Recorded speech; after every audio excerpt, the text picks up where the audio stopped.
The early morning in the Adirondack Mountains swung open the door of my secluded home with a fresh breath of forest air, saturated with the scents of pine and morning dew. I am Aidan Bro, a former journalist now embarking on a career as a budding writer. Still half asleep, I stepped outside in a worn flannel shirt and old boots, dreaming of hot coffee that would help me shake off the sleepiness and embrace the new day surrounded by the wild nature. Suddenly, I froze as if struck by a bolt of lightning, seeing a huge black bear just a few steps away. Its presence filled the space with a powerful energy, making the air feel significantly heavier. The beast stood motionless on my porch, breathing heavily, its body trembling, the damp fur coat subtly quivering. The creature's eyes, dark and moist, almost human-like, were filled with a terrifying fear, shimmering with tears trickling down its face in tiny streams. I had never seen a wild animal shedding real tears before. The sight struck me to the core, momentarily forgetting the fear of the mighty creature capable of crushing my fate with a single swipe of its paw. And then my attention was drawn to the bear cub in the beast's mouth, lifelessly hanging as if a doll in the hands of an indifferent child. At that moment, I realized that before me was not just a bear, but a mother bear, maternal pain and despair hanging palpably in the air. My initial instinct was to shut the door and grab the old rifle from the kitchen wall, but something in the mother bear's demeanor, in her silent plea, stopped me, making me feel that I was not dealing with a threat, but with a mother on the brink of a great tragedy, indescribable in words. My heart was pounding as I slowly backed away, never taking my eyes off the mother bear, who, to my surprise, took steps toward me, then carefully, with an almost human-like attention, laid the bear cub on my porch. Then, sitting back on her hind legs, she stared at me with an unwavering gaze, as if waiting for something that I had not yet comprehended. Against all warnings of bear attacks and all instincts of self-preservation, I knelt down before the lifeless bear cub, which seemed to me on the verge of death, until its chest barely twitched. I could have easily missed this movement, but my attention was caught.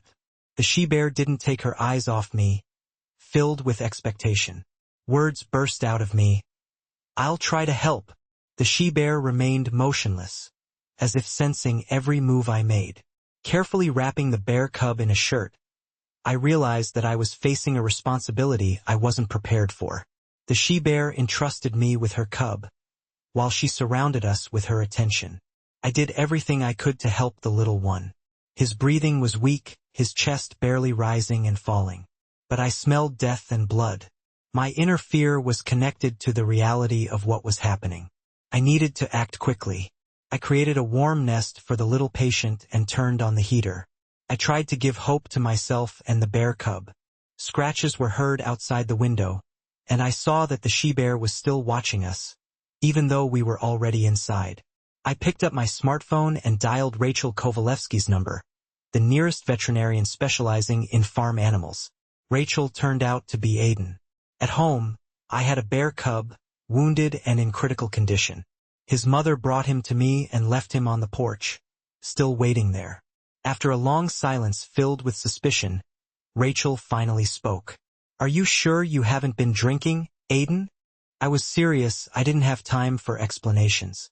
What should I do to save his life? After another short pause, she began to give clear instructions. "Warm him up, check for bleeding. Don't feed him solid food, only liquids.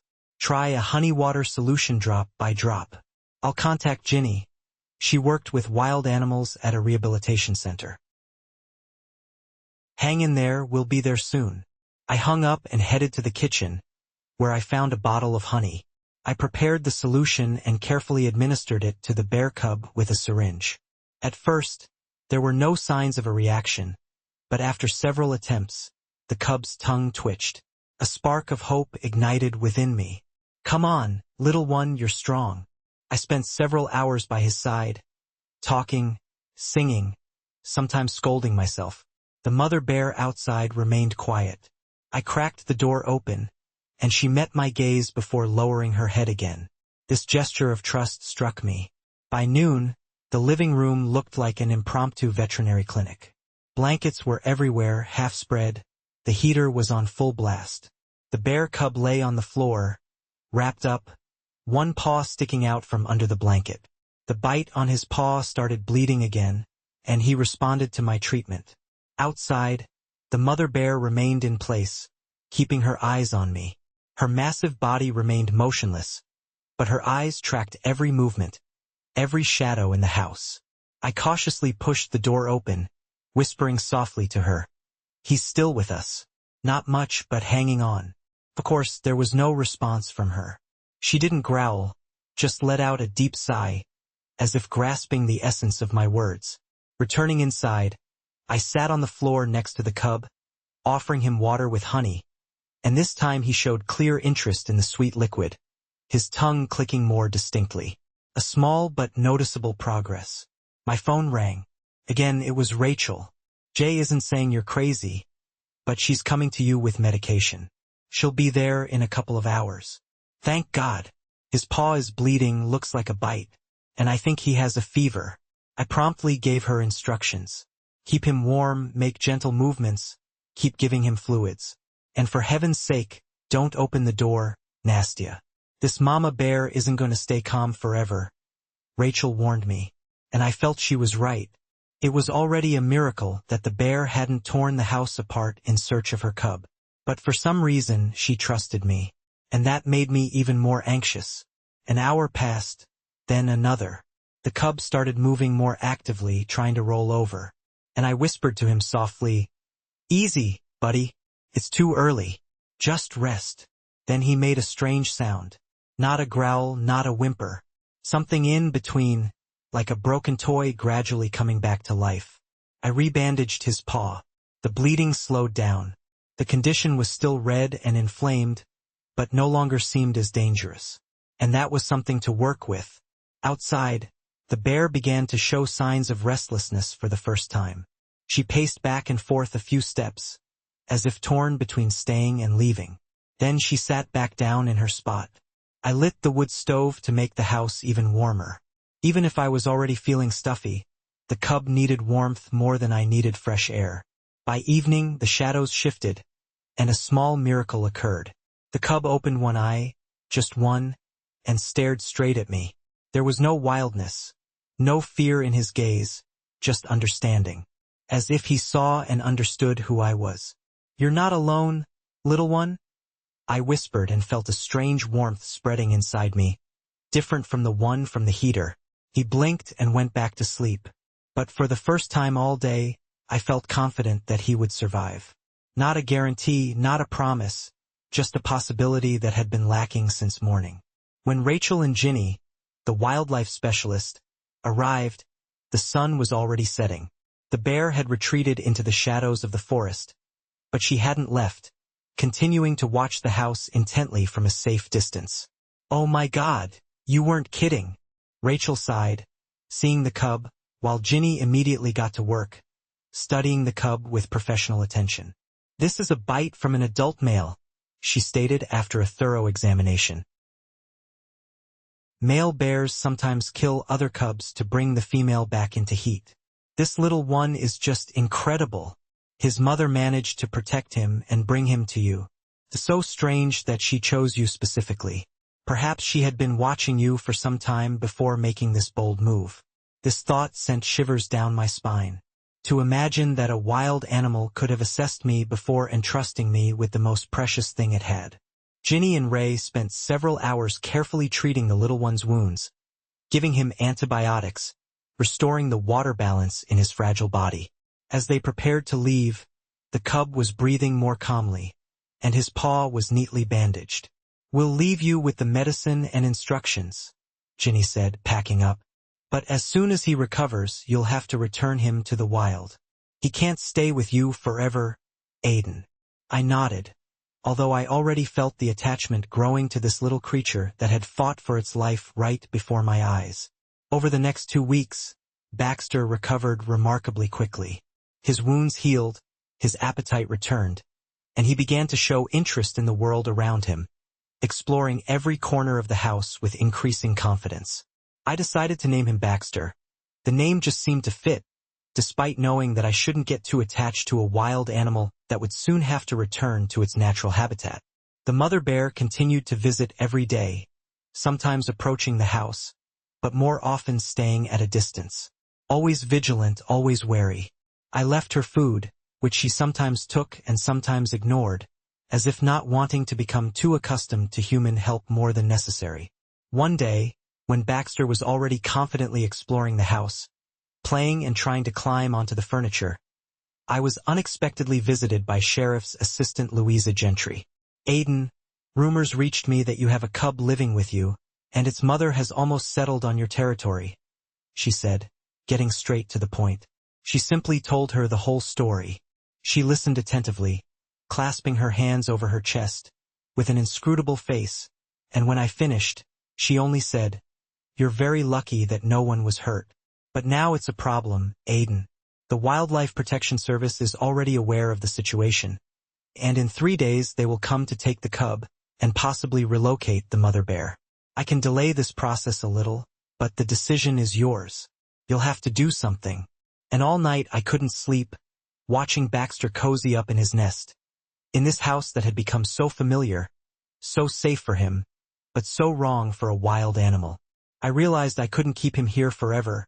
I couldn't tame him as a pet.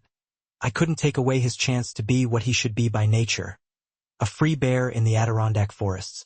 Nevertheless, the thought of releasing him caused me physical pain, as if I were tearing a part of myself from my heart. In the morning, I made a decision. I didn't wait for the arrival of the Wildlife Service, nor did I wait for the mother bear to decide to take her cub back. Without making a fuss, I placed Baxter in a spacious container, lined with blankets familiar to him, put his favorite toy, an old tennis ball, inside, and packed some provisions for the road. Then, getting behind the wheel of my truck, I headed deeper into the forest, where it was presumed the mother bear and her cub might be. Slowly maneuvering through the forest trails, I carefully tracked signs of bear presence until I reached a clearing surrounded by dense spruces, where I decided to make a stop. Exiting the vehicle, I opened the container, and Baxter peeked out, blinking in the light amidst the greenery, catching the familiar scent of the forest. "This is your real home, little one?" I whispered, feeling a lump in my throat. Stepping back a bit, I gave the cub a chance to emerge and look around on his own. He hesitantly took a step forward, then paused, looking at me as if trying to understand what was happening and why we were there. It was at that moment we heard twigs snapping. From the edge of the clearing, the mother bear watched us, wary but not aggressive. Our eyes met, and in hers, I once again saw that strange awareness that had struck me from the very beginning. Gradually stepping back, I indicated my intention not to pose a threat, that I was releasing her cub, returning him to his world. Baxter froze, shifting his gaze from me to his mother, caught between two worlds, human and wild, between trust and instinct. The mother bear made a soft sound, something between a growl and a purr. The cub turned towards them, took a few hesitant steps, stopped, and then continued moving. My heart was ready to burst as I noted the distance between us closing, maternal tenderness reuniting two beings separated by cruelty. As they were about to touch, Baxter suddenly turned around and ran back to me, burying his snout in my knees, as if thanking or bidding farewell. I will never know for sure, sitting down and stroking his fur one last time, whispering words he doesn't understand but perhaps feels. "Go, live your life, little brave one. You'll make it." Giving him a gentle nudge towards the mother bear. This time he didn't hesitate. With a few leaps, he reached his mother, who lovingly embraced him, reassuring herself that he was safe and unharmed. And then something unexpected happened. The mother bear lifted her head, looked at me and astonishingly, gave a slight bow before disappearing into the woods, taking her cub with her, who glanced back once before vanishing among the trees. I stood in the clearing for a long time, feeling a strange mix of bitterness and satisfaction, loss and rightness. I closed another chapter in my life and the hidden pages of the book that life itself was writing. I returned to the abandoned house, where every sound seemed excessively loud, and the space excessively vast without the little whirlwind that used to turn everything upside down. I put away the blanket, toys, dishes, all reminders of the time with my brown-haired friend, neatly packed them into a box and took them to the attic, knowing I wouldn't use them again, but couldn't bring myself to get rid of them. Time passed. I went back to my ordinary life, writing my story, walking through the thickets, enjoying the tranquility.